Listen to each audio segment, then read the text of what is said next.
Fourth वाले point पे आना है। Securities to be dealt with stock exchanges, section 40 contains the following provisions in respect of the securities which are to be dealt with the recognized stock exchange. Sir, what do you mean by recognized stock exchange? BSE NSE sir basically recognised stock exchange में हमने दो बात समझना है कि एक होता है रिकॉग्नाइज और एक होता है stock exchange. Sir what do mean by stock exchange? Any stock exchange where securities are transacted, हाँ या ना? सर कैसे स्टॉक एक्सचेंजेस होते हैं? जैसे होता है बॉम्बे स्टॉक एक्सचेंज, जैसे होता है नेशनल स्टॉक एक्सचेंज, जैसे होता है पुणे स्टॉक एक्सचेंज, जैसे होता है नागपुर स्टॉक एक्सचेंज, जैसे होता है हरियाणा स्टॉक एक्सचेंज। तो सर ऐसे जो स्टॉक एक्सचेंजेस है हमने तो दो ही नाम सुने, तो क्या दो ही स्टॉक एक्सचेंजेस है? नहीं, टोटल जो स्टॉक एक्सचेंजेस है इंडिया में वो है total 24, I guess 23 stock exchanges है। तो सर हमने 23 स्टॉक एक्सचेंज का तो कभी नाम सुना ही नहीं। हमने तो नाम सुना है सिर्फ दो का ही, एक सुना है बॉम्बे स्टॉक एक्सचेंज जो चर्चगेट पे है और दूसरा सुना है नेशनल स्टॉक एक्सचेंज जो दिल्ली में है। क्यों? क्योंकि सर ये दोनों सिर्फ स्टॉक एक्सचेंज नहीं है, ये रिकॉग्नाइज स्टॉक एक्सचेंज है। सर जैसे करेंसीज बहुत सारी है, लेकिन जब भी हम फॉरेन करेंसी की बात समझते हैं या फॉरेन करेंसी का सुनते हैं तो कौन सी करेंसी दिमाग में आती है? क्यों यूरोज नहीं है? क्यों पाउंड्स नहीं है? क्यों येन नहीं है? क्यों चाइना की करेंसी नहीं है? क्यों दिराम नहीं है? क्यों नेपाल की करेंसी नहीं है? सर बट रिकॉग्नाइज्ड करेंसी जो है ना वो डॉलर्स है। आइडियली डॉलर से महंगी भी बहुत सारी करेंसीज है, जैसे लंदन की करेंसी है, आई मीन इंग्लैंड की करेंसी है पाउंड्स। सर ये great Britain pounds is value more than dollar. Dollar sir 74 rupees का है, पाउंड जबकि 90 प्लस रुपीज का है। तो सर आइडियली तो सबसे स्ट्रॉन्ग पाउंड होना चाहिए था, बट सर पाउंड नहीं है। क्यों? क्योंकि वर्ल्ड वाइज ट्रांजैक्शन जो होते हैं वो डॉलर्स में होते हैं। In the same manner sir stock exchanges total 23 है, बट जो रिकॉग्नाइज स्टॉक एक्सचेंज है, जो अफिलिएटेड स्टॉक एक्सचेंजेस है वो दो है। रिकॉग्नाइज स्टॉक एक्सचेंज में दो स्टॉक एक्सचेंज, एक है बॉम्बे स्टॉक एक्सचेंज, एक है नेशनल स्टॉक एक्सचेंज। आई बात समझ में? तो सर जब भी आपको अपनी कंपनी के शेयर्स मार्केट में फ्लोट करने हैं, तो क्या आप मार्केट में जब फ्लोट करने वाले हो तो क्या इन्वेस्टर आपके पास आके शेयर्स खरीदने वाले हैं? सर इन्वेस्टर्स कहां से शेयर्स खरीदने वाले आपकी कंपनी के? कोई मनी कंट्रोल, कोई जीरोदा, कोई ऐसे जगह से स्टॉक एक्सचेंज खरीदने वाले। सर ये लोग कौन होते हैं? ये लोग ब्रोकर्स होते हैं। सर ये ब्रोकर्स किसके ब्रोकर्स होते हैं? ये रिकॉग्नाइज स्टॉक एक्सचेंज के ब्रोकर्स होते हैं। सर जब भी आप कोई शेयर्स खरीदते हो, ए मेरा जीरो था किधर गया? सर जब भी आप कोई भी शेयर्स खरीदने की बात करते हो, एग्जांपल 199406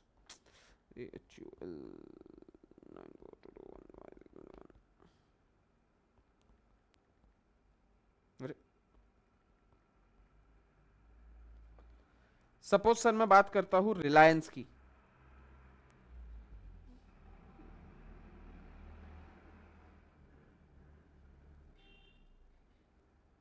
रिलायंस इंडस्ट्रीज। तो सर जब मैं रिलायंस इंडस्ट्रीज के शेयर्स खरीदने जाता हूं तो मेरे पास में दो ऑप्शन है सर। सर क्या आप एनएसई के शेयर्स खरीदना चाहते हो या आप बॉम्बे स्टॉक एक्सचेंज के शेयर्स खरीदना चाहते हो? इसके अलावा और कोई शेयर्स के प्राइस दिख रहा है क्या आपको?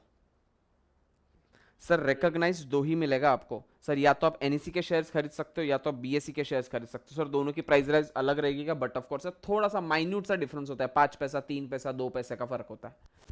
ठीक है, तो सर आपके पास में ऑप्शन है कि आपको एनएससी के शेयर्स खरीदना है क्या और आपको बीएसई के शेयर्स खरीदना है क्या। मतलब सर एक बात समझ में आई कि अगर रिलायंस कंपनी को अपने शेयर्स मार्केट में फ्लोट करने हैं तो क्या स्टॉक एक्सचेंज की परमिशन लगने वाली है? क्योंकि सर अगर मैं सामने वाले कस्टमर्स को, मतलब सामने वाले इन्वेस्टर्स को ऑप्शन दे रहा हूं कि भाई साहब अगर आपको शेयर्स खरीदने हैं तो आप एनएससी के खरीद सकते हो, मेरी कंपनी के। आरजी क्लासेस के शेयर्स एनएससी के भी है, आरजी क्लासेस के शेयर्स बीएससी पर भी है, आरजी क्लासेस के शेयर नागपुर स्टॉक एक्सचेंज पे भी है, और आरजी क्लासेस के शेयर पुणे स्टॉक एक्सचेंज पे भी है। एग्जाम्पल, अब मेरे को एक बात बताओ, अगर मैं इन्वेस्टर्स को ये ऑफर दे रहा हूं कि भाई साहब अगर तुमको मेरे शेयर्स खरीदने हैं तो तुम यहां से खरीद सकते हो, और एनएससी वाले ने मेरे को मना करके रखा कि मैं तुम्हारे शेयर्स अपने स्टॉक एक्सचेंज पर लिस्ट नहीं करूंगा, तो आइडियली क्या मैं शेयर्स मार्केट में फ्लोट कर सकता हूं? मतलब सर एक और बात मुझे ये समझ में आई कि at the time of issuing prospectus आपको प्रोस्पेक्टस में ये भी बताना पड़ेगा कि आपके शेयर्स कौन कौन से स्टॉक एक्सचेंजेस में लिस्टेड है। तभी इन्वेस्टर को पता चलेगा ना कि अच्छा भाई आरजी क्लासेस के शेयर टोटल 13 स्टॉक एक्सचेंजेस में है, मैं कहीं से भी जाकर खरीद सकता हूं। मेरे को सपने में आएगा क्या ये चीज?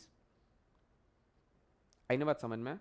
तो सर सबसे पहले आपको यह समझना पड़ेगा कि आपको अगर प्रोस्पेक्टस इशू करना है तो उसमें आपको यह लिखना पड़ेगा कि हमारी कंपनी ने किन किन स्टॉक एक्सचेंज से परमिशन मांगी है और उन सारे स्टॉक एक्सचेंज ने हमको हमारी परमिशन दे दी है, यह भी आपको बताना पड़ेगा, हाँ या ना?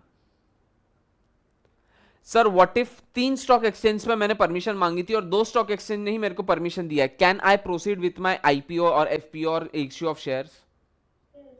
यस, वन और मोर है। हाँ, मैंने तीनों से परमिशन मांगी है। कंपल्सरी है ना? मैं, हाँ, क्या?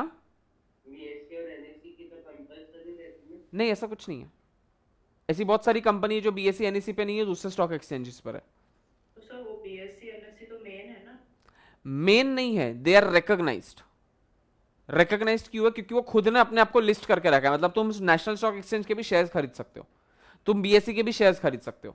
ये कोई गवर्नमेंट एफिलिएटेड नहीं है कि हाँ भाई इसको गवर्नमेंट ने रिकॉग्नाइज करके रखा है, इसने अपने आप को वैसा बनाया है।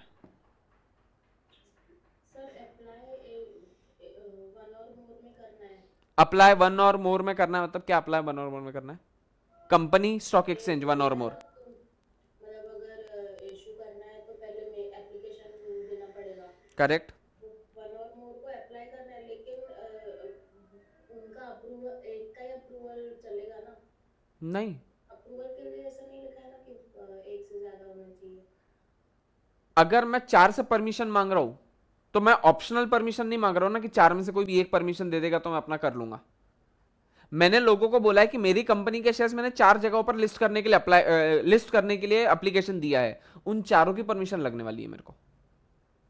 अच्छा, जितने में दोगे उतने की परमिशन। Exactly exactly. इसके लिए कंपनी ज्यादा लोगों को परमिशन के लिए मांगती नहीं, क्योंकि मालूम है कल जाके रिजेक्ट हो गया तो हमारा पूरा एप्लीकेशन फेल हो जाएगा। ये बात समझ में? ठीक है। सर अब वो आपने जो बीच में बोला मनी और वो जीरोडा, वो क्या होता है? मनी मनी क्या बोला मैंने? नहीं, वो बीच में जीरोडा। जीरो, अच्छा मनी कंट्रोल। ये जो जीरोदा है ना, ये एक ब्रोकर है। This Zerodha is a broker जिसके पास मेरा डीमैट अकाउंट ओपन है। ये कंपनी जीरोदा नाम से कंपनी है। जैसे मोतीलाल ओसवाल नाम सुना है?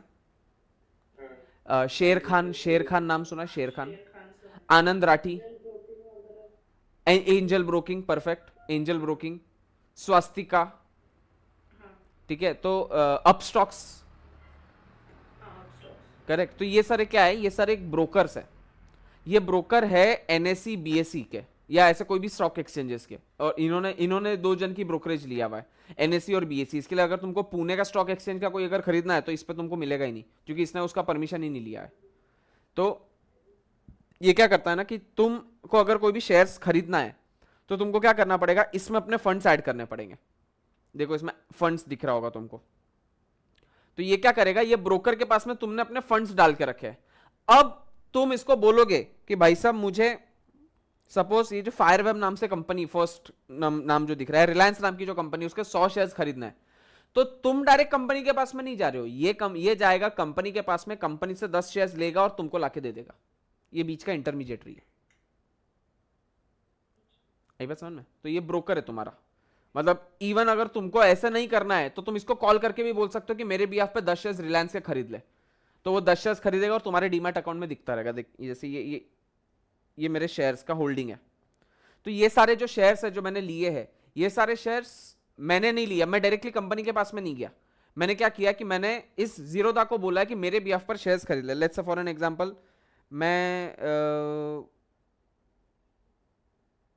एक मिनट, इसमें फंड्स अलग अलग क्यों दिखा रहे भाई? 19 रुपए का फंड है मेरे इसमें, वही तो मैं बोलूँ। अब इसमें 19 रुपए में तो क्या ही आएगा, चलना ये आ जाएगा। अब जैसे ये एक शेयर है, ठीक है, HCL नाम से कंपनी है। देख नीचे जो ब्लू कलर का आइकन दिख रहा है, ये वाला, ये दिख रहा है लास्ट में ब्लू वाला, जहाँ पे स्वाइप की बात कर रहा है। मैं जैसे ही स्वाइप करूंगा वो बाय हो जाएगा। ये देख शेयर्स बाय हो गए। बात समझ में? तो ये शेयर्स बाय कर लिए, मतलब मैं कंपनी के पास तो नहीं गया ना। इस जीरोदा जो ब्रोकर है इसके पास में इस कंपनी के शेयर्स थे, तो मैंने वो शेयर्स ले लिए। अब देखो मेरे कंपनी के शेयर्स इसमें दिखते रहेंगे हमेशा, वो फर्स्ट नंबर पे जो दिख रहा है वो। सर हम लोग भी परचेस कर सकते हैं? डेफिनेटली तुम कर सकते हो, तुमको सिर्फ डीमैट अकाउंट खोलना पड़ेगा। अब तुम फिजिकल फॉर्म में शेयर्स नहीं खरीद सकते हो। तुमको जीरोदा वेबसाइट पे चले जाओ, वहाँ पे अपना एक डीमैट अकाउंट खोल लो। डीमैट अकाउंट के लिए तुम्हारी बेसिक डिटेल्स लगती है, बैंक डिटेल्स वगैरह लगती है, बैंक डिटेल्स बोल रहा हूँ, आधार कार्ड, पैन कार्ड और फोटो और साइन और बैंक स्टेटमेंट 6 महीनों का। ये कर दो 4 दिन में, 4 घंटे में तुम्हारा ये खुल जाएगा डीमैट अकाउंट। तुम्हारा अकाउंट उस ब्रोकर के पास में खुल गया। अब तुमको ये ब्रोकर नहीं चाहिए, कोई और ब्रोकर चाहिए, उस और ब्रोकर के पास खोल दो। फिर तुम डायरेक्टली इस ब्रोकर के थ्रू शेयर्स खरीद सकते हो, और तुमको जो पैसा देना है वो डायरेक्ट कंपनी को नहीं देना है, इस ब्रोकर के अकाउंट में डाल दो, ताकि ये इस ब्रोकर के अकाउंट से पैसा कटता रहेगा। ऐसा क्लियर? पैन कार्ड नहीं रहता, हाँ, पैन कार्ड कंपल्सरी है। पैन कार्ड तो कंपलसरी है बेटा, पैन कार्ड के बिना तो इन्वेस्टमेंट ही नहीं कर सकता ना, क्योंकि इस सब पे इनकम टैक्स कटने वाला है ना। इनकम टैक्स कटने के लिए क्या चाहिए तेरे को? Pan card. बिना पैन कार्ड के कुछ नहीं कर सकते तुम। ये देख ये मेरी प्रोफाइल है, तो इसमें हर इंसान का, हर क्लाइंट का एक नंबर होता है, यूनिक नंबर। मेरा ये है SD4652। इसके बाद में आपका एक ईमेल रजिस्टर्ड होता है, एक फ़ोन नंबर चाहिए, पैन कार्ड चाहिए, और डीमैट अकाउंट का एक नंबर चाहिए। वो डीमैट अकाउंट का नंबर वो खुद ये जनरेट करता है, जीरोदा की तरफ से जनरेट होता है। और एक बैंक अकाउंट लिंक चाहिए, तो मेरा ये वाला बैंक इसके साथ लिंक्ड है, इस तरीके से। सर हमको भी इनकम टैक्स आएगा इस पे अगर 5 साल का बच्चा भी करता तो उसको इनकम टैक्स आएगा। इनकम टैक्स को उम्र के कोई फर्क नहीं पड़ता है, ना प्रोफेशन का फर्क पड़ता है। इनकम टैक्स को बोला ना, इनकम टैक्स माँ भिखारी, इनकम हुई तो इनकम टैक्स पे करना है, खत्म। 2.5 लाख तक तो माफी है। क्या? 2.5 लाख तक का तो माफी है, कितना कमा लेगी? 2.5 लाख तक का माफ है, but long term capital gains और शॉर्ट टर्म कैपिटल गेन्स में आपको बेनिफिट नहीं मिलता है इसका, स्लैब रेट्स का। It is flat taxable at the rate of 20 and 15%। हाँ, इसमें आपको एग्जम्पशन नहीं मिलता है, ना ही आपको इसमें चैप्टर 6A का डिडक्शन मिलेगा। मतलब अगर आपका लॉन्ग टर्म कैपिटल गेन होता है, सपोज आपका लॉन्ग टर्म कैपिटल गेन होता है 5 लाख रुपए का, तो आप सोचोगे कि सर 1.5 लाख रुपए ATC में तो माफ कर लेंगे ना। चैप्टर 6A का डिडक्शन देखना अपन ने, जब तुम फर्स्ट देखोगे अपना, तुमने जो लिखा होगा, जिनका हो गया ऑलरेडी डिडक्शन, उसमें फर्स्ट लाइन लिखी हुई है तुमने, chapter 6A deduction is not available for STCG and LTCG। Capital gain में आपको इसका बेनिफिट नहीं मिलता है, कैपिटल गेन में इट इज फ्लैट टैक्सेबल। जैसे कि आपको इफॉस है, इफॉस में आपको कौन बनेगा करोड़पति में, आपको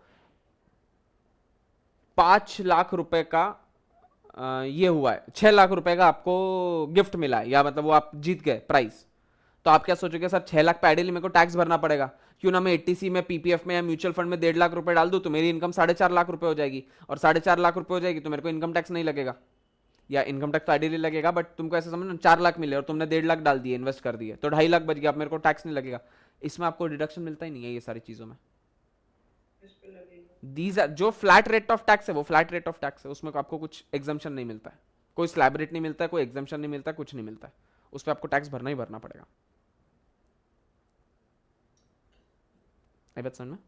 यस चलो, फाइलिंग ऑफ एप्लीकेशन। सेजल तेरे को समझ रहा है ना मैंने क्या बोला?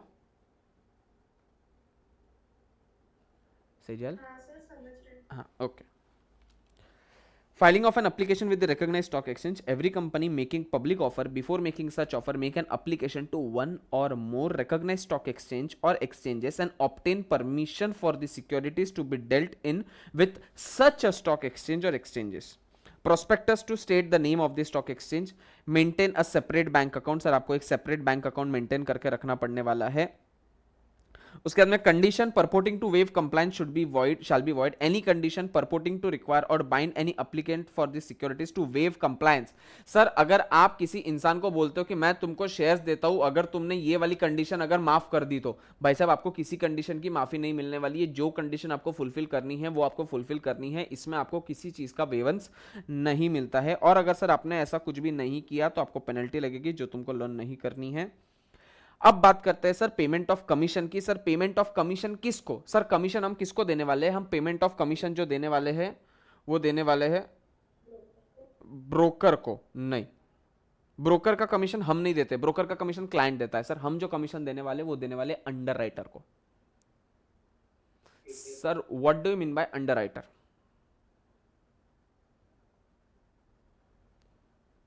सेजल कुछ पता है? एक मिनट सेजल, अंडरराइटर ये वर्ड सुना है तूने कभी?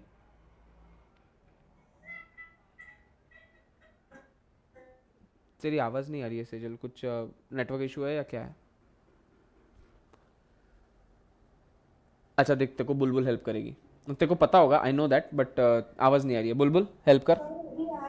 अब आ रही है, हाँ अब आ रही है। मोटी अंडरराइटर बताया था मैंने तेरे को। कोई कंपनी शेयर्स इशू करती है हम्म शेयर्स अगर सब्सक्राइब किए तो ही कंपनी इशू कर पाएगी shares। Perfect perfect. तो अगर कंटिन्यू।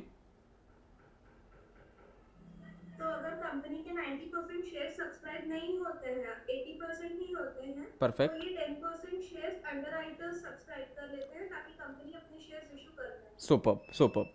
सर अंडरराइटर का मतलब ऐसा होता है कि आइडियली अगर किसी कंपनी को आईपीओ लाना है, एफपीओ के लिए कंडीशन वैलिड नहीं होती, आईपीओ के लिए कंडीशन वैलिड होती है। सर अगर आपको इनिशियल पब्लिक ऑफरिंग अगर मार्केट में लेके आना है तो आप जितने रुपए पब्लिक के थ्रू रेस करने वाले हो, सपोज मुझे 100 करोड़ रुपए चाहिए, इसके लिए मैं आईपीओ ला रहा हूं, तो सर इस 100 करोड़ का मिनिमम 90% शेयर सब्सक्राइब हो जाने चाहिए। मतलब मिनिमम 90% लोगों ने या 90 करोड़ लोगों ने एप्लीकेशन दे देना, 90 करोड़ लोग नहीं सॉरी 90 करोड़ रुपए के लिए आपको एप्लीकेशन आ जानी चाहिए, तभी सेबी आपको अलाउ करेगा कि आप अपना आईपीओ लेके आ सकते हो।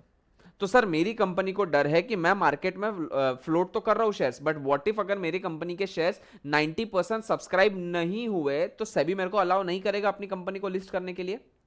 सर इसी डर के मारे मैं क्या काम करता हूं ना, मैं एक अंडरराइटर को बीच में लेके आ जाता हूं। Underwriter is that person who undertakes the liability कि जितना भी आपका अनसब्सक्राइब्ड कैपिटल है वो खरीद लेगा। और सर सिंस वो अपने मर्जी से नहीं आ रहा है, मैं उसको लेके आ रहा हूं, तो मुझे उसको कुछ पैसा भी देना पड़ेगा उस चीज के लिए, क्योंकि वो अपने मर्जी से नहीं आ रहा है। तो सर इसके लिए मैं उसको दूंगा कमीशन। तो सर अब मैं कमीशन दूंगा तो कितना दूंगा? सर क्या फर्क पड़ता है कितना भी दो? नहीं सर, क्योंकि आप जो कमीशन पे करने वाले हो वो प्रॉफिट में से जाने वाला है। अरे है ना? अरे गधेड़ो, हाँ। तो सर सिंस आपके वो पैसा प्रॉफिट में से जाएगा तो वो प्रॉफिट आपका है क्या? वो प्रॉफिट सर शेयर होल्डर्स का है। तो अगर आप ज्यादा कमीशन दोगे तो शेयर होल्डर्स चिल्ला देंगे कि भाई साहब आपने हमारा प्रॉफिट खा गए। इसी के लिए सर आपका जो अंडरराइटिंग कमीशन होता है ना, वो कितना होता है वो समझना है हमको। किसी को पता है अंडरराइटिंग कमीशन कितना होता है? नहीं। सर अंडरराइटिंग कमीशन में आपको यह समझना पड़ेगा कि आपने अंडरराइटिंग कमीशन दिया किस चीज के लिए। फॉर शेयर्स दिया है या फॉर डिबेंचर्स दिया है? सर डिबेंचर्स में भी तो हो सकता है ना, आपने इशू किया और डिबेंचर्स का अनसब्सक्राइब कैपिटल वो खरीद रहा है। अगर आपने सर शेयर्स के लिए दिया है ना, तो rate specified in AOA, sir आपके एओए में जितना भी रेट स्पेसिफाई किया होगा कि कमीशन का, कि हमने आर्टिकल्स ऑफ एसोसिएशन में लिखा है कि जब जब अंडर राइटिंग होगा हम उस अंडर राइटर को 25% कमीशन देंगे। 25% मतलब 100 करोड़, सॉरी 100 करोड़ नहीं, सॉरी उसने 10% शेयर्स खरीदे, दैट इज 10 करोड़ के शेयर्स खरीदे। उस 10 करोड़ के शेयर्स का 25% मतलब 2.5 करोड़ रुपए का कमीशन देने की बात कर रहे हो सर आप। तो सर इतना तो थोड़ा ज्यादा हो गया ना, या 5% मैक्सिमम। तो सर मतलब अगर मेरे एओए में 2% लिखा रहेगा तो मैं कितना दूंगा उसको? 2%। सर मेरे एओए में 50% लिखा है तो मैं उसको कितना दूंगा? 5%। तो सर बेसिकली ये विचएवर इज लोअर आ जाता है। सर ये हो गया शेयर्स के मामले की बात। सर व्हाट इफ डिबेंचर्स के बारे में बात करें तो डिबेंचर्स की अगर बारे में बात करोगे तो बात वही रहेगी। डिबेंचर्स के इसमें ये रहेगा कि डिबेंचर्स में रहेगा आपका वही रेट स्पेसिफाइड इन एओए और 2.5%, whichever is less। तो सर शेयर्स के मामलों में मैक्सिमम कितना परसेंट दे सकते हो आप? और आप डिबेंचर्स की बात करो तो आप मैक्सिमम कितना दे सकते हो? 2.5%। क्लियर है ये बात? ठीक है सर, सबसे पहले आपको ऑथराइज्ड करना पड़ेगा। पहले तो ये देखना पड़ेगा कि आपको एओए में लिखा भी है कि नहीं लिखा। अगर आपके एओए में लिखा ही नहीं है तो बेसिकली आप शेयर्स कमीशन दे पाओगे क्या कभी भी? बाद में सर कमीशन कहां से पे होगा? Commission would be paid out of the proceed of the issue और प्रॉफिट ऑफ द कंपनी और बोथ। सर आपको कमीशन अगर देना है तो दो जगहों से दे सकते हो। एक तो प्रोसीड्स ऑफ द इशू, मतलब आपको जो 90 करोड़ रुपए हाथ में मिले या 80 करोड़ रुपए मिले उसमें से आप दोगे, या तो फिर प्रॉफिट ऑफ द कंपनी में से दोगे। दो जगह से आप दे सकते हो। कौन कौन सी जगह से आप दे सकते हो? जो प्रॉफिट्स होंगे उसमें से कमीशन जो प्रोसीड्स में से आपको मिला होगा उसमें से, बराबर है। सर इसके साथ में आपको अपने प्रोस्पेक्टस में क्या क्या डिस्क्लोजर देना है? सर आपको अपने प्रोस्पेक्टस में देना है अंडरराइटर के नाम, हमने उनको किस रेट पर कमीशन पे किया है और उस रेट में से कितना अमाउंट होता है, जैसे 5% बोल दिया, लेकिन 5% का अमाउंट कितना होता है, 5 करोड़ होता है, 10 करोड़ होता है, 20 करोड़ होता है, तो वो भी तो बताना पड़ेगा। उसके बाद में सर उसने कितने सिक्योरिटीज अंडर राइट किए, वो मतलब आपको टोटल 3 चीजों का डिस्क्लोजर देना पड़ेगा। पहला, name of the underwriter. Sir underwriter का नाम क्या था? अंडरराइटर का जो नाम था ना सर, हमने एक अंडरराइटर नहीं रखा था, हमने टोटल 5 अंडरराइटर रखा था। एक रखा था समृद्धि केडिया के नाम से, एक रखा था रश्मि के नाम से, एक रखा था भारती आहूजा के नाम से, एक रखा था निशा के नाम से और एक रखा था सेजल के नाम से। तो सर ये टोटल 5 अंडरराइटर्स थे जिन्होंने हमारे शेयर्स को अंडरराइट किया था। दूसरा हम लिखेंगे सर, इन लोगों को हमने 2.78% पे कमीशन दिया। कुछ भी दे सकता हो ना, मैक्सिमम 5% तक, अगर शेयर्स हो तो, डिबेंचर्स हो तो 2.5 तक। तो सर हमने शेयर्स के इसमें 2.78% का कमीशन दिया था, विच कम्स टू 100 करोड़ का 2.78 crore, which comes to 2 crore 78 lakh. तो सर आपको रेट भी बताना है, आपको अमाउंट भी बताना है, और लास्ट में आपको यह बताना है कि इन्होंने 2.8 इन्होंने टोटल 100 करोड़ के सिक्योरिटीज हमसे खरीदे हैं at the value of 10 rupees each. मतलब इसने 10 करोड़ सिक्योरिटी खरीदी है। 10 करोड़ सिक्योरिटी 10 रुपए के भाव से, इसलिए तो 100 करोड़ रुपए हुए ना। और इस 100 करोड़ के शेयर्स लेने पे हमने इनको 2 करोड़ 58 लाख रुपए, 2 करोड़ 78 लाख रुपीस इनको कमीशन चार्ज किया। क्लियर है? Yes, sir. Okay sir, when no commission is to be paid, there shall not be paid any commission to underwriter on securities which are not offered to public for the subscription. Sir जो securities आपने public को दिया ही नहीं, उस securities के लिए अगर तुम अंडरराइटर को दोगी तो उसके लिए कमीशन दोगे क्या? अंडरराइटर कौन सा इंसान होता है सर? जो पब्लिक ने नहीं लिया वो लेगा। जो पब्लिक को तुमने दिया ही नहीं वो उसको क्यों दे रहे हो? और अगर दिया भी तो उसका कमीशन क्यों चार्ज कर रहे हो? कल जाके तो चोटो तुम जानबूझ के खुद का एक अंडरराइटर बिठाओगे और उसको फालतू का कमीशन दोगे और वहां से अपना पैसा रिटर्न ले लोगे। ऐसी हरकत ना होवे इसके लिए क्या करके रखा है? No commission. अब देखो यहाँ पे इसने मेरे को कुछ ये भेजा है, ये भाई बंद हो, तुमको ये दिख रहा है? अच्छा अब दिखेगा, ये 0 तक मेरे को ये आया, दिख रहा है तुमको क्लियर स्क्रीन पे? Resolved intermittent errors while placing the order. Some of our users faced issues while placing order. While placing order, ये जब मैंने ऑर्डर प्लेस किया था, तो ये ऑर्डर जब मैंने प्लेस किया तो क्या मैंने कंपनी में प्लेस किया था क्या ऑर्डर? मैंने इस ब्रोकर्स में ऑर्डर किया था, जो ब्रोकर के इसमें दिक्कत आ रही थी। On kite for few minutes the issue has been resolve now. मतलब समझ रहा है कि एक ब्रोकर अलग चलता है, Bombay stock exchange, national stock exchange अलग चलता है और कंपनी एकदम अलग चलती है। तीनों अलग अलग एंटिटीज है। क्लियर है? चलो और बाद में आपने जो भी कमीशन पे किया इस चीज का कमीशन भी आपको आरओसी को फाइल कर देना है। ठीक है भाई? अच्छा, कभी भी आरओसी को फाइल करना है और तुमको अगर डेट याद दिन याद नहीं आते कि कितने दिन में करना, तो एक चीज याद रखना, कुछ याद नहीं आया तो ये वाला तिगड़म लगाना और 30 डेज लिख के आ जाने का। कुछ याद नहीं आया तो सालो, जब तुमको याद है कि 21 दिन है या 25 दिन है या 40 दिन है तो वहां पे 40 दिन ही लिखने का। लेकिन याद नहीं आया तो rather than living it blank 30 days लिख के आ जाने का। 90% गारंटी है कि वो 30 डेज ही होगा। और रुशिल भी कर रहा है, मतलब समझ जाओ कितना बड़ा स्कैम होगा। अरे नहीं, हाँ। वो अपनी जगह हर जगह 30 days अरे तो मैं भी तो बोल ही रहा हूं ना, मैं कहाँ मना किया तेरे को? ठीक है? Example, a public limited company which wanted to raise fund through public stock exchange has applied for listing of its shares in 3 recognized stock exchanges. However, only 2 exchanges has given the permission for listing. Can the company proceed with the public offer? निशा तेरी query आ गई ये वाली? हाँ sir. यही पूछा था ना तूने कि सर 3 दिया था या 4 दिया था, उसमें से 3 ने दिया तो किसी एक ने तो दे दिया ना, मैं प्रोसीड कर सकती हूँ ना करके। तो देखते हैं answer. According to section 40 subsection 1 of the companies act, every company making a public offer of the shares shall before making such offer make an application to one or more recognised stock exchange or exchanges and obtain permission for the securities to be dealt with in such stock exchanges as per. देख, first paragraph आ गया तुम्हारा provision का, अब second paragraph facts का आएगा। Where a prospectus states that an application has been made, such prospectus shall also state the name or names of the stock exchanges in which the securities shall be dealt with. From the above, it is clear that not only the company has to apply for listing of securities at recognized stock exchange, but also obtain the permission. सिर्फ sir permission नहीं मांगनी है, आपको permission मिलनी भी चाहिए before making an offer. In the view of the above provisions, the company cannot proceed with the public offer of the shares before obtaining the necessary approval from the stock exchanges. All stock exchanges. हाँ section section नहीं learn करना है, ठीक है. चलो example number 3 Rushal read करना. The board of directors of a company decide to pay 5% of the issue price of shares as underwriting commission to the underwriter. Ideally कोई दिक्कत है क्या? नहीं. मैक्सिमम 5% तो हम दे ही सकते हैं. अच्छा ठीक है. However, the article of association of company permit only 3%. मतलब मैं इसको कितना दे सकता हूँ मैक्सिमम, 3. जबकि मैं देने की इच्छा कितनी की रख रहा हूँ? 5. क्या मैं दे सकता हूँ? नहीं. हम्म. The board of directors further decide to pay the commission out of proceeds of the share capital. जो ये कमीशन पे होता है, क्या मैं शेयर कैपिटल में से पे कर सकता हूँ? नहीं. कहाँ से पे कर सकता हूँ?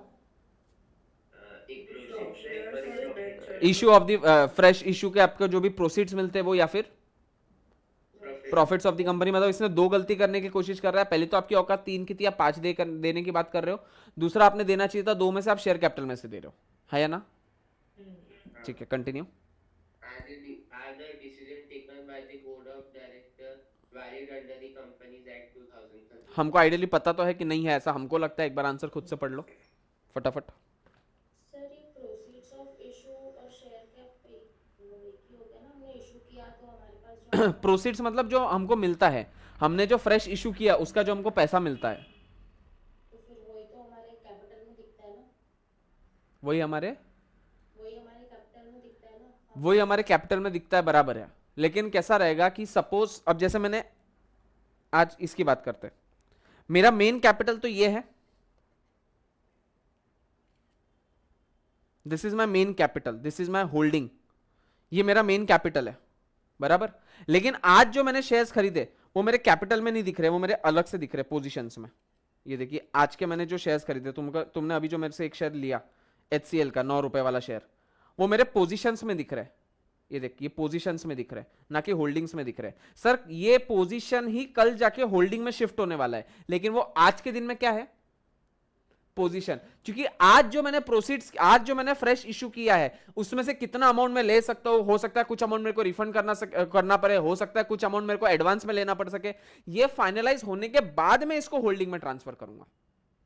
तो सर आज जो मैंने शेयर्स आपको इशू करे ना, उसमें कुछ गेन होगा, उसमें से भी कुछ मेरे को पेनल्टी लगाएगा, क्या करेगा क्या नहीं करेगा मुझे नहीं पता. इसमें से कुछ पैसा मेरे को देना पड़ सकता है, और उसके बाद में जो पैसा बच जाएगा ना, वो मेरा सर कैपिटल में जाएगा, ना कि पूरा पैसा कैपिटल में जाएगा. आई बात समझ में?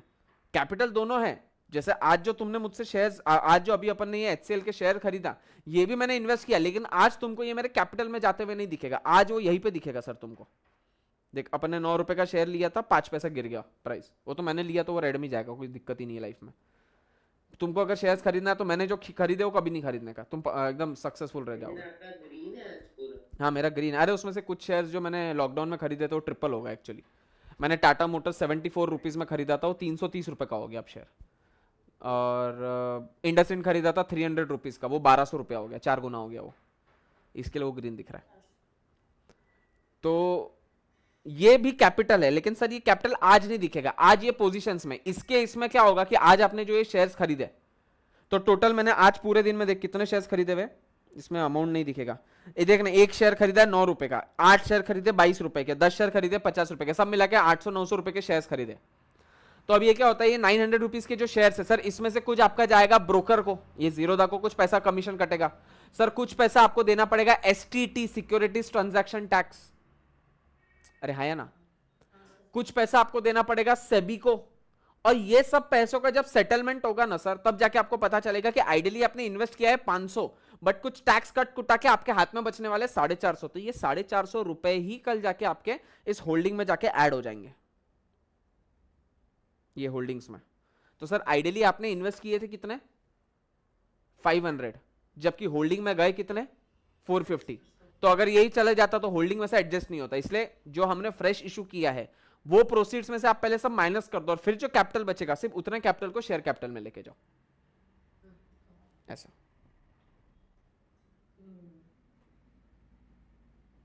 चलो उसका मेरे को रीड करके देना.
चलो हुआ आंसर पढ़ के.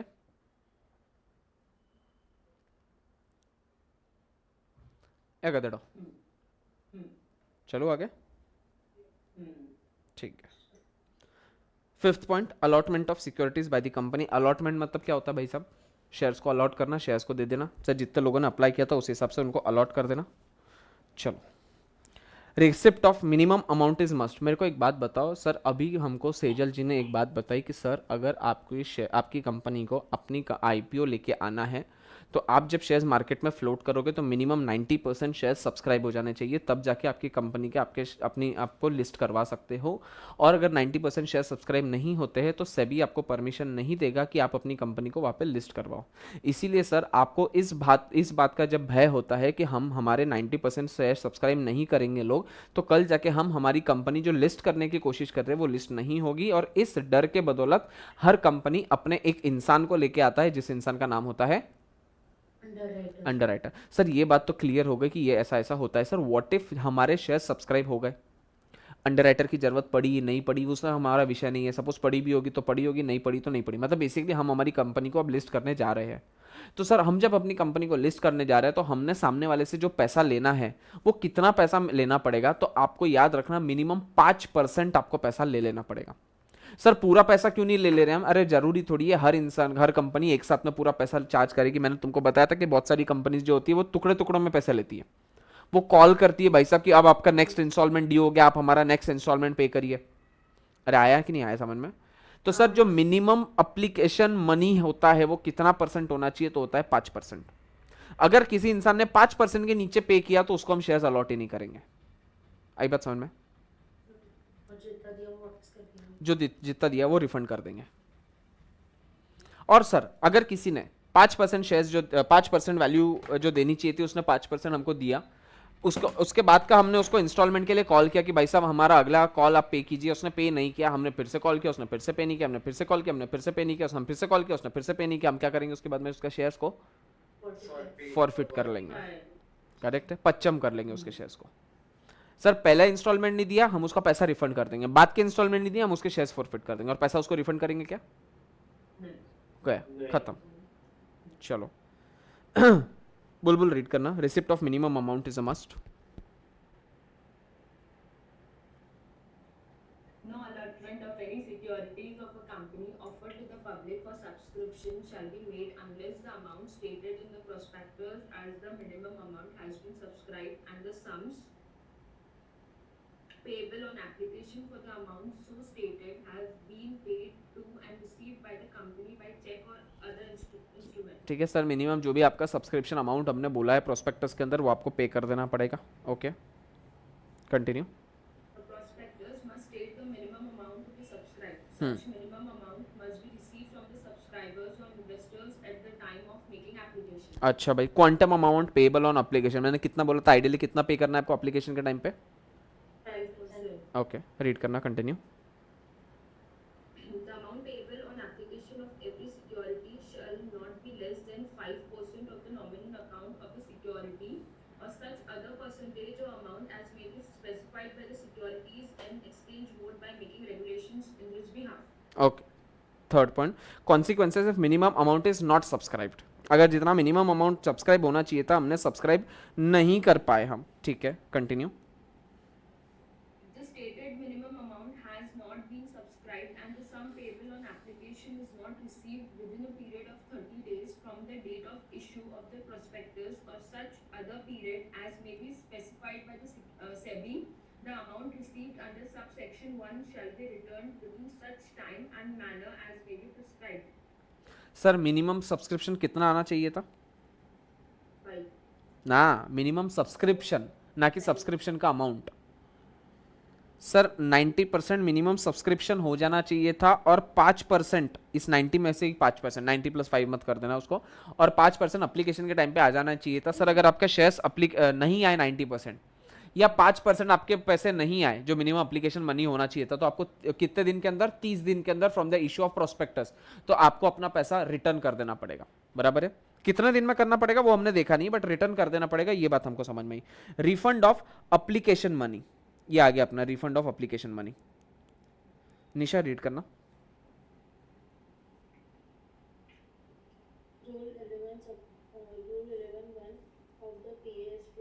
अरे यार ये पास पढ़ा हुआ है यार ये कहीं तो भी। हाँ वही तो, कुछ तो ये पास 2 नाम का फॉर्म था एक, कुछ तो भी ना ऐसा। इंफॉर्मेशन मेमोरेंडम में याद है क्या PS2 करके था? पक्का था? पेज नंबर बताना कोई है? दिख रहा है ये इंफॉर्मेशन मेमोरेंडम में पास 2। मतलब आज बुलबुल तो फाड़ेगी। चलो continue.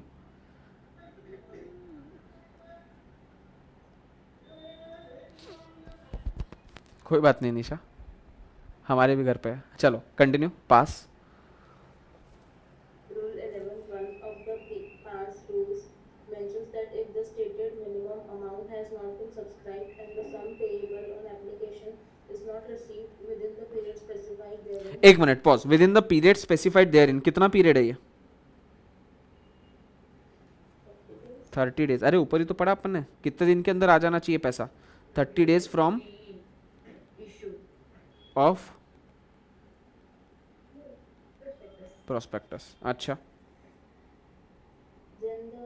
Then the application money shall be repaid within a period of 15 days from the closure of the issue. समझ में आया? 15 दिन के अंदर पैसा वापस दे देना सर। तो मतलब 30 दिन तक पैसा नहीं आया तो अगले 15 दिन में आपको पैसा रिटर्न कर देना है। ओके 30 days के बाद एक मिनट, 30 डेज के बाद, 30 डेज के बाद ऑब्वियसली, मतलब टोटल 45 दिन गुजर गए हमारे।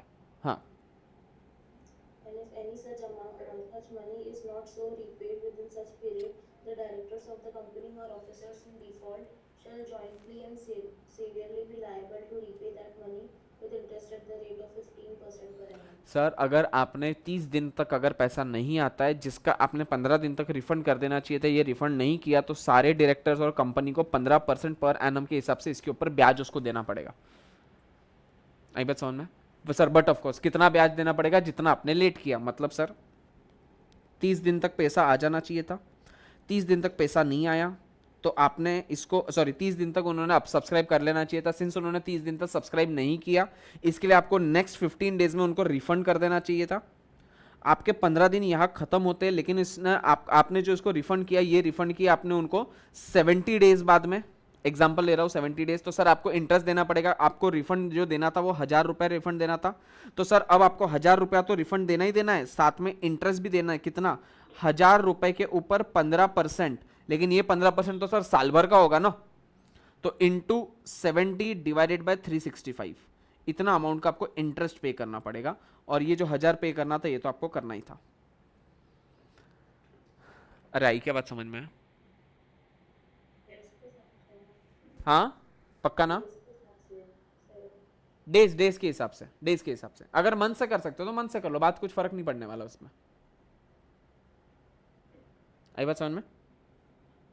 चलो, क्योंकि इसमें जनरली क्या होता है, जैसे निशा इसमें डेज से ही बात करता है ना कि 30 दिन में आपने रिटर्न फाइल कर देना। यहाँ पे 1 महीना का भी वर्ड यूज ही नहीं होता है, यहाँ पे डेज के हिसाब से चलता है, तो कैलकुलेशन ईजी होना शुरू हो जाता है। जैसे इनकम टैक्स में भी याद होगा तुझे, तो इनकम टैक्स में भी जो पेनल्टी लगती थी TDS वगैरह की, तो 200 रुपीज पर डे, याद है ऐसा कुछ? तो यहाँ पे पर डे वाली सिस्टम, लॉ में हमेशा पर डे ज्यादा बोलते हैं ताकि वो कंपैरिजन हो जावे, जल्दी कैलकुलेशन से हो जावे, इसके लिए। ठीक है, चलो नेक्स्ट भारती। अरे यार, सर ये जो 90% है, हाँ 90% सब्सक्राइब होना चाहिए, हाँ, तो ये फिक्स रहता है कि कौन कोई डिसाइड करता है? नहीं फिक्स है, मिनिमम 90% फिक्स है, 90 से नीचे। हाँ, नहीं आवाज नहीं आई मेरे को, क्या बोले? नहीं वही which account to be used for refund हाँ वहीं से ना, हाँ हाँ, वही से।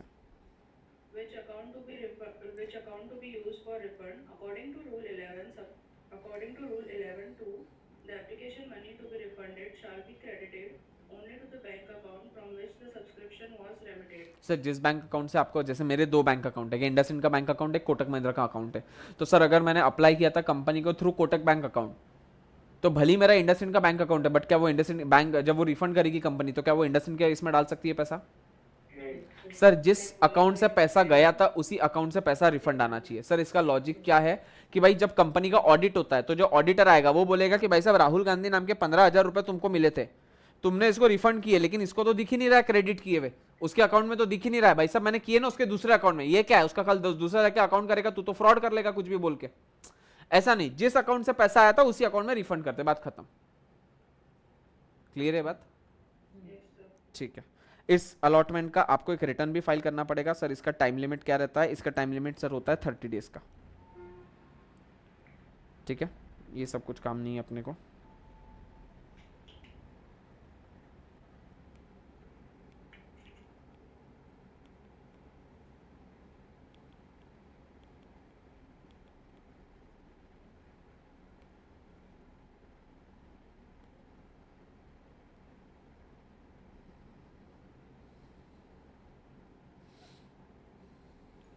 जो होमवर्क दिया था ना वो रीड एंड डिलीट है, मतलब बस पढ़ना है और वापस कभी जिंदगी में नहीं पढ़ना है, वो रीड एंड डिलीट है।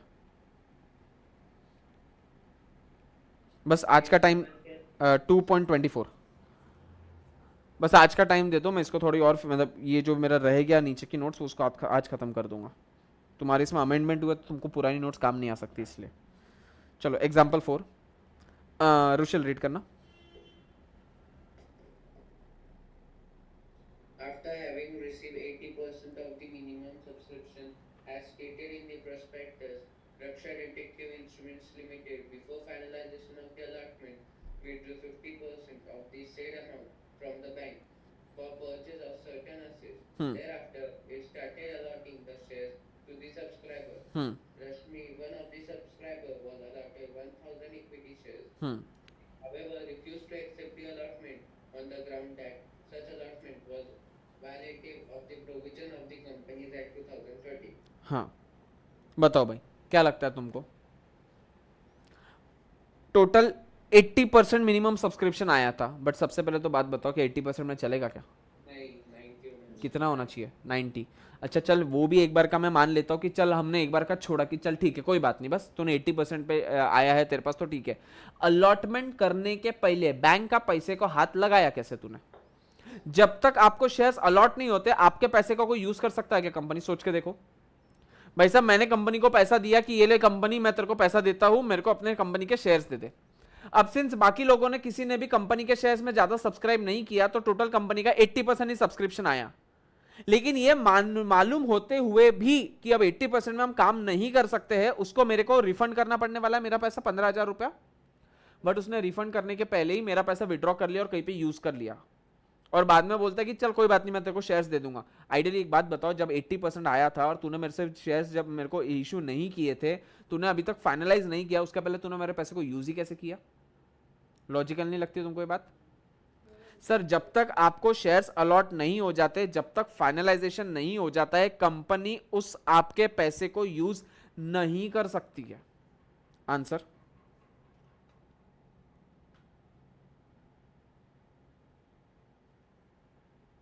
रीड करना Rushil.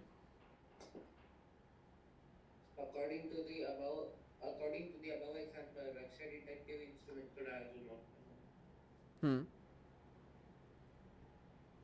Raksha Raksha Detective Instrument Limited has received only 80% of the minimum subscription as stated in the prospectus. Since minimum amount has not been received in full, the allotment is in contravention of Section 39 under Section 1 of the Companies Act 2013, which prohibits a company from making any allotment of securities until it has received the amount of minimum subscription stated in the prospectus. अच्छा आई बात समझ Further, under Section 39 subsection 3, such company is required to refund this application money received, that is 80% of the minimum subscription, to the applicant. Therefore, in the present case, Rashmi is within her rights to refuse the allotment of shares, which has been illegally made by the company. Justified लगता है तुमको answer ये वाला? Sir वो एक 90% वाला भी आ जाता है। 90% वाला मेंशन भी किया है कि 90% रहना चाहिए। हाँ, क्योंकि आइडियली यस उसने नहीं रहना चाहिए, उसने मेन फोकस इस पे किया कि जब तक आपने अलॉट नहीं किया आपने अपने पैसे को यूज कैसे किया, उसका फोकस उस पे था। तुम डेफिनेटली उसको 90% पे लिख सकते हो, कोई दिक्कत नहीं है। तुम इसका आंसर चेंज तो बट ऑफ कोर्स तुम्हारा आंसर ऐसे कि ऐसा तो आएगा ही नहीं ना, तो तुम उसमें 90% का सब्सक्रिप्शन बिल्कुल लिख सकते हो, ठीक है।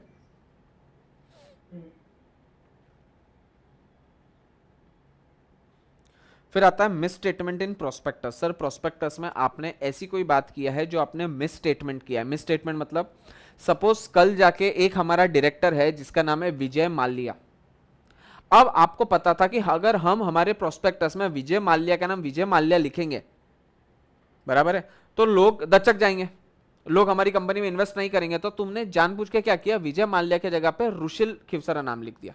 बोले स्कैमर तो दोनों ही है, या तो ये आएगा या तो ये करेगा, बात कोई फर्क नहीं पड़ेगा। लेकिन रुशिल कितना स्कैम करता है ये सबको नहीं पता है, वो सिर्फ सिलेक्टेड लोगों को पता है।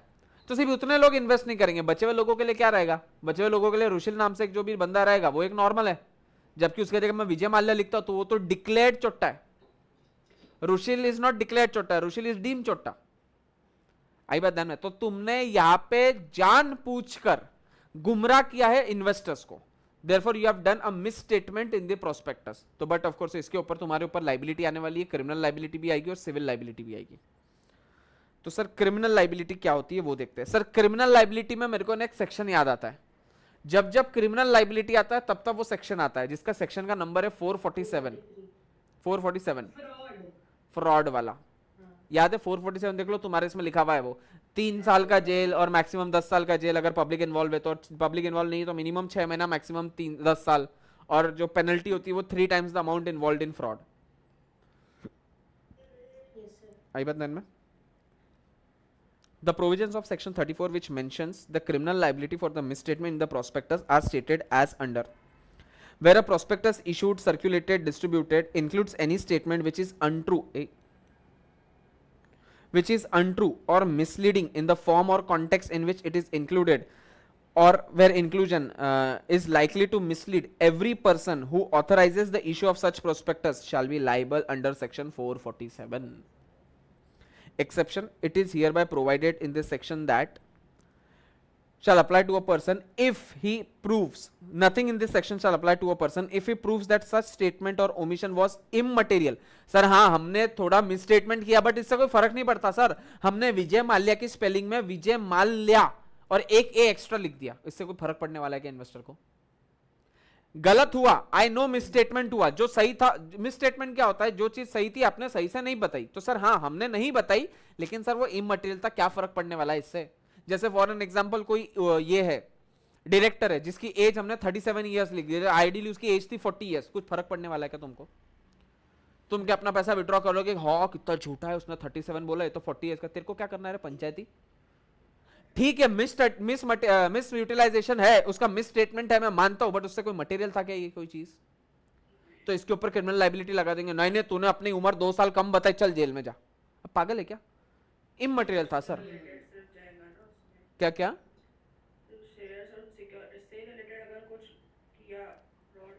नहीं, शेयर्स और सिक्योरिटीज का भी कोई फ्रॉड नहीं, जरूरी नहीं है। जैसे विजय माल्या की बात करूं या कोई एक डायरेक्टर है, सपोज तू एक डायरेक्टर है, तो तेरे हमको डिक्लेरेशन में ये भी बताना पड़ता है कि पीछे तूने कुछ फ्रॉड किया है या नहीं किया है। अरे याद है अपन ने प्रोस्पेक्टस में लिखा था, तो सर वहां पे आइडियली तुमने लिखा था कि तुमने कोई फ्रॉड नहीं किया था, जबकि तुमने 6 साल पहले एक फ्रॉड किया था। अब आइडियली फ्रॉड तुमने 6 साल पहले किया था, अभी किया है क्या? अभी कोई शेयर प्राइस पे कोई फर्क पड़ने वाला है क्या इसका? बट सिंस आप कल्प्रिट हो तो आपने उस चीज को डिक्लेयर करना चाहिए था, बट आपने डिक्लेयर नहीं किया। This also comes to, this also tantamounts to misstatement. आई बात समझ में? अगर ये पेनल्टी वगैरह तभी लगेगी ना जब मटेरियल मिसस्टेटमेंट हो। यस यस मतलब यस जिसकी वजह यस, से यूजर मिसलीड हुए होंगे। तो nothing in this section shall apply to a person. Sir ये इसमें से जो हमारा 447 की पेनल्टी है उस इंसान को नहीं लगेगी। ही इफ ही प्रूव्स दैट जो हमने स्टेटमेंट दिया था या जो हमने स्टेटमेंट नहीं दिया था, ओमिट कर दिया था, सर वो बहुत इमटेरियल है। या फिर उस इंसान पर नहीं लगेगी जिसके पास में रीजनेबल ग्राउंड्स टू बिलीव है कि भाई साहब जो स्टेटमेंट दिया था वो ट्रू था।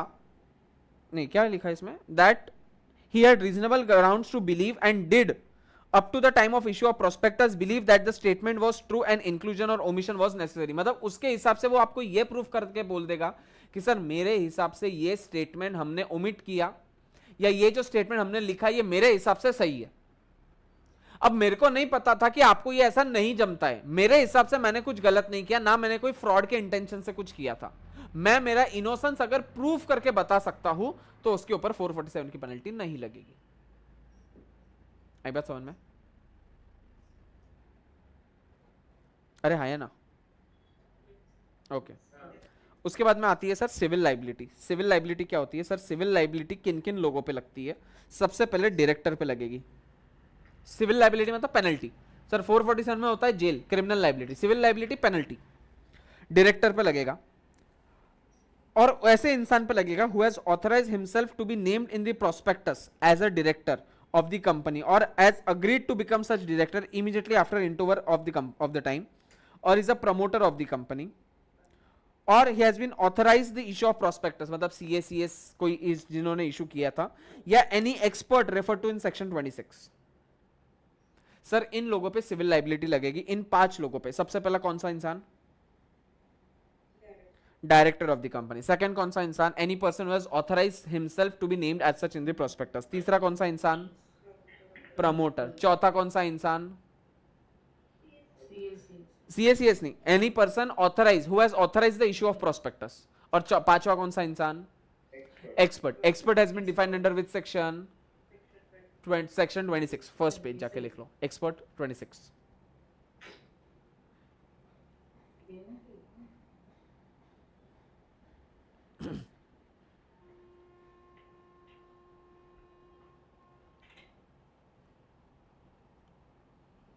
हुआ सर? इसके कुछ एक्सेप्शंस है सर। एक्सेप्शंस किस चीज के है? कि इन लोगों के ऊपर सिविल लाइबिलिटी नहीं लगेगी। सर ऐसा कौन सा इंसान? सर ऐसा इंसान who have consented to become the director of the company. Sir ऐसा इंसान जो डायरेक्टर था। सर इस पर डायरेक्टर था तो सिविल लाइबिलिटी नहीं लगेगी। ऊपर तो पढ़ने पड़ा कि डायरेक्टर पे लगेगा। अरे रुक ना, ऐसा director who withdrew his consent before the issue of prospectus. Sir ऐसा इंसान जो डायरेक्टर पहले तो था बट प्रोस्पेक्टस इशू होने के पहले ही उसने अपना डायरेक्टरशिप वापस ले लिया। बोले आज से मैं तुम्हारी कंपनी का डायरेक्टर नहीं हूं। तो भाई साहब इशू करने के पहले, बाद में नहीं। बाद में तो चोटो तुम एक काम कांड करने के बाद में अपने आप को बाल ब्रह्मचारी बोलोगे तो ऐसा थोड़ी चलेगा। पहले कांड करने के पहले अगर आपने अपना डायरेक्टरशिप वापस ले लिया, ये बोलते हो कि अब मैं इस कंपनी का डायरेक्टर नहीं हूं, तो हम आपके ऊपर पेनल्टी लगाएंगे क्या? ठीक है। Second, if he proves that the prospectus was issued without his knowledge और कंसेंट। सर एक डायरेक्टर था जो 4 सालों से यूएस में जाके बैठा था, उसको कुछ अता पता नहीं था कि अमरावती के कंपनी में क्या हो रहा है। हमने यहाँ पे मिसलीडिंग वाला प्रोस्पेक्टस इशू किया और सारे डायरेक्टर्स के ऊपर पेनल्टी लगा दी।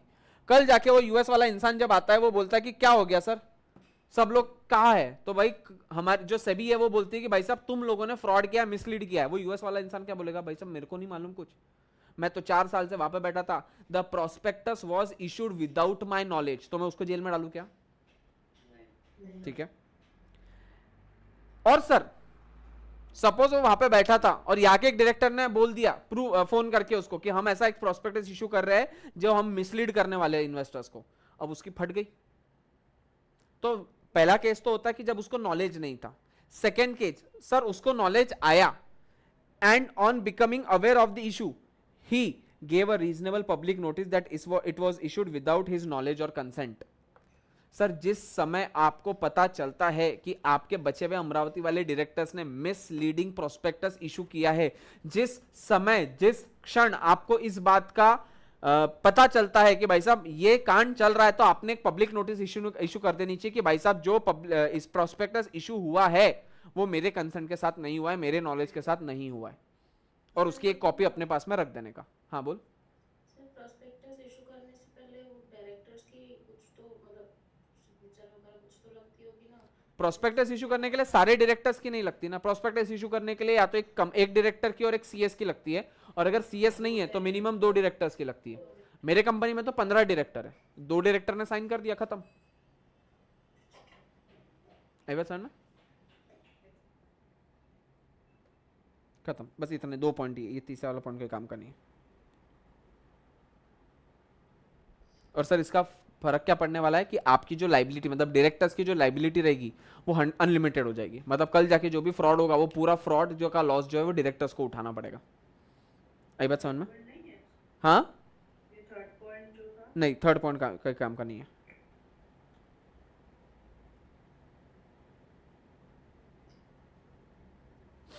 एग्जाम्पल नंबर 5 सेजल रीड कर पाएगी? रीड करना.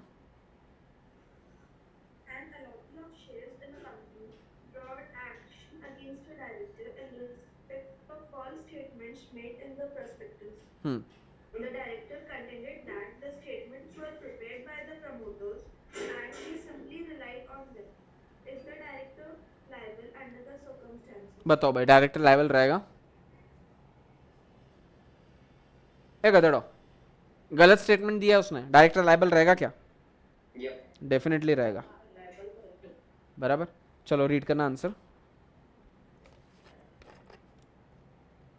Yes, the director shall be held liable for the false statements made in the prospectus under sections 34 and 35 of the Companies Act 2013, whereas section 34 imposes a criminal punishment on every person who authorizes the issue of such prospectus. Section 35 more particularly includes a director of the company in the imposition of liability for such misstatements. Certain situations when a director will not incur any liability for misstatements in a prospectus are covered under exceptions provided by section 35 subsection 2. अपन ने देखा है कौन से exception होते हैं उसके. Suffice that अपन ने ऊपर देखे ना कि सर जब उसको पता नहीं था या जब उसको पता था उसने पब्लिक नोटिस दे दी थी. ठीक है, वो सारे एक्सेप्शंस होते हैं. ठीक है, तो मतलब बेसिकली ये है लाइबिलिटी फॉर मिसस्टेटमेंट. उसमें 2 है क्रिमिनल लाइबिलिटी. उसमें तो सीधा सीधा सर आपके पास चला गया 447 पे. उसमें आपके पास में डिफेंसेस क्या है सर? सबसे पहला तो है कि इमटेरियल था सर, और दूसरा डिफेंस है कि हमारे हिसाब से वो सब चीज़ें सही थी सर.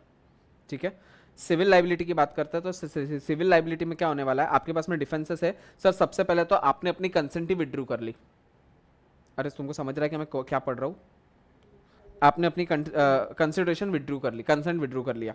या फिर सर सेकंड, आप बिलीव करते हो कि जो आपने सही लिखा था वो सही था. या फिर आप थर्ड करते हो सर आपको पता नहीं था, और अगर जब आपको पता चला तब आपने उसके पब्लिक नोटिस इशू कर दी. क्लियर है? ओके. एग्जाम्पल नंबर 6 होमवर्क है. एग्जाम्पल नंबर 7 होमवर्क है. ये 6 और 7 जब होमवर्क करोगे तो सिर्फ क्वेश्चन पढ़ना, आंसर खुद से सोचना. चोट्टो डायरेक्ट जाके आंसर मत चेक करना. जो अभी अपन ने अभी तक एग्जांपल किए वही वाले एग्जांपल है. बस दिमाग लगाना कि सर इसका आंसर क्या होना चाहिए था, और फिर जाके आंसर पढ़ना. क्लियर है? ठीक है, मैं यहीं पे स्टॉप कर रहा हूं. इस चैप्टर को कल कंटिन्यू करेंगे. ठीक है. और एक होमवर्क है तुम्हारा सेक्शन 447. सेक्शन 447 लर्न नहीं करना है कभी भी. तुमको सेक्शन 447 पे कोई क्वेश्चन नहीं आने वाला है. तुमको डायरेक्टली ये लिखने के लिए आ सकता है सेक्शन 447 की पेनल्टी कितनी है, जो अपन ने ऑलरेडी लिख लिया है. ठीक है. हाँ हर आंसर में जैसे वो लोग लिखते हैं सेक्शन 36 सेक्शन सबसेक्शन 3 हाँ, 25. तो as per relevant subsection of section 36 अगर तेरे को सेक्शन पता है तो. Let's say for an example expert का सेक्शन क्या है? 26, 26. उसका सपोज सबसेक्शन भी होगा कि एज पर सेक्शन 26 सबसेक्शन 3। अब तेरे को सबसेक्शन लर्न करने की कोई रिक्वायरमेंट नहीं है। अगर तेरे को ऐसा समझ में आता है कि कहीं ना कहीं पे तो भी है ना ये सबसेक्शन भी है, इसमें सेक्शन 26 है लेकिन उसका सबसेक्शन याद नहीं आ रहा है, as per relevant subsection of section 26 of the Companies Act 2013 it has been stated that an expert is a person dash dash dash dash dash। अगर सेक्शन नहीं आ रहा सेक्शन ही याद नहीं रहा तो as per relevant section of Companies Act 2013 it is stated that dash dash dash dash dash। Ideally company law में तुमको इन sections लिखना एक्सपेक्टेड नहीं होता है। मैंने आज दिन तक कोई इसमें सेक्शंस नहीं लिखे, लेकिन तो सर आप हमसे क्यों लिखवा रहे हो? मैं तुमसे इसलिए लिखा रहा हूं ताकि तुम्हारी 2 गलतियां माफ हो जावे। मतलब तुमको क्या होगा कि तुम अगर सेक्शन लिखोगे और आंसर में कई 2-3 पॉइंट्स ऊपर नीचे भी कर दिए ना, तो भी वो सामने वाला क्या सोचेगा कि बाप रे इसको सेक्शन वेक्शन पता है, मतलब इसने ज्यादा पढ़ा हुआ है, तो अंदर जाके घुसेगा नहीं तुम्हारे आंसर में जल्दी। हाँ हाँ डेफिनेटली डेफिनेटली, तुम सामने वाले को जितना पागल बनाओगे उतने मार्क्स तुमको ज्यादा मिलेंगे, सिंपल है। लेकिन एक चीज याद रखना, तुमने अगर सेक्शन गलत लिखा तो तुम्हारे को 0 मिलेगा सीधा। वो सेक्शन के हिसाब से आंसर चेक करता ना कि आंसर के हिसाब से सेक्शन। बिल्कुल एग्जैक्टली अगर सेक्शन याद नहीं है तो बिल्कुल नहीं लिखने का, एज पर रेलेवेंट सेक्शन लिख के आ जाने का। मैंने ना फाउंडेशन तो चल हमको सीपीटी था तो हमको एमसीक्यू होता था ना, मैंने पूरे इंटर में कहीं पे भी सेक्शन लिखा है ना, मैंने पूरे फाइनल में कहीं पे भी सेक्शन लिखा है, मैं सीए बन गया हूं। कोई दूर दूर तक दिक्कत नहीं आती है, तुम्हारा आंसर स्ट्रांग होना चाहिए रादर देन सेक्शन। क्योंकि अगर सेक्शन लिखो और सेक्शन ना लिखो, इससे पूरे पेपर में 3 से 4 मार्क का फर्क पड़ता है। अगर तुमने सेक्शन लिखे तो हो सकता है तुमको 57 मार्क्स मिलेंगे, और अगर तुमने सेक्शन नहीं लिखे तो हो सकता है तुमको 55 मार्क्स मिलेंगे। तो मतलब सेक्शन की इज्जत कितनी है? 2 या 3 मार्क की। अब 2 या 3 मार्क के लिए तुम पूरी बुक तो लर्न नहीं कर सकते ना, लेकिन अगर तुम उसको लिखते हो और वो लिखने से तुम्हारा आंसर अच्छा हो जाता है, और जहां तुमको 2 मार्क मिलने वाला तो उसके जगह 2.5 मार्क मिल जाते हैं, आधा मार्क भी एक्स्ट्रा मिलता है, सिंस सामने वाला इंप्रेस हो जाता है तुमसे। क्या पता वो आधा मार्क शायद तुमको 39.5 से 40 पे लेके आ जावे, या 59.5 से 60 पे लेके आ जावे। इसके लिए सेक्शन लिखना इंपॉर्टेंट, और सेक्शन में सारे लर्न करने बोल ही नहीं रहा, एक लिमिटेड नंबर ऑफ सेक्शन लिखेंगे जो बार बार आते हैं। जो बार बार सेक्शन आते हैं उसके सेक्शन लिखेंगे ना, उस बेवकूफ को लगेगा कि हमने सेक्शन लर्न किया, हमने सेक्शन ही 4 लर्न किए सिर्फ, वो भी वही सेक्शन जो बार बार रिपीट होते रहते हैं। जैसे प्रमोटर, मेरे को एक बात बता, पूरे पेपर में प्रमोटर कहीं ना कहीं तो वर्ड लिखने को आने वाला है ना तेरे को। प्राइवेट कंपनी, अब क्या बिना प्राइवेट कंपनी लिखे तू कंपनी लॉ का पेपर लिख सकती है क्या? तो sir private company, public company, promoter, prospectus, वो शेल्फ प्रोस्पेक्टस, उस पर पता है अपने को क्वेश्चन आने वाला है, तो वो वाले सेक्शन लर्न करके चले जाओ। तो 100 में से 4 सेक्शन तो लिख पाएंगे पेपर में। वैसे भी नहीं लिख के आ रहे थे, वैसे भी नहीं लिख के आ रहे तो कम से कम 4 लिख के आ जाता एक्स्ट्रा का। और सीएस वालों को एक चीज तो बताया नहीं मैंने जानबूझ के, लेकिन अब बता देता हूँ कि तुमको बेटा निगेटिव मार्किंग है 0.25। हाँ, तो हाँ तो जो हिसाब से आंसर लिखोगे प्रॉपर लिखना सब में किसी है।